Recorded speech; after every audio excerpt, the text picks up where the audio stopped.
বন্ধুরা তোমাদেরকে আমি দেখাতে চলে এসেছি যে নবাসন তরুণ সংঘের যে পুজো মণ্ডপের এবারে যে তোমাদের বলেছিলাম যে মানে হানাবাড়ির রহস্য আর তার যে পুজো প্রাঙ্গনে কী কী সেজে উঠেছে বা কী কী জিনিস সাজিয়ে উঠবে সেগুলো তোমাদেরকে আজকে দেখাবো। যে এখানে অনেক রকম ভূত আছে সেটা তোমাদেরকে পুরো আজকে ভিডিওর মাধ্যমে তুলে ধরবো।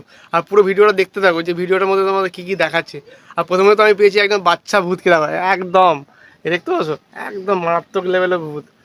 দেখে আগে তোমরা তো অবশ্যই চমকাবে। এখন পূজা মণ্ডপ কেমন সেজে উঠে সেটা তোমাদেরকে দেখাবো ভিডিওর মাধ্যমে। আর চেষ্টা করবো পুরো মণ্ডপটাকে কেমনভাবে সেজে উঠবে সেটা তোমাদেরকে তুলে ধরবো।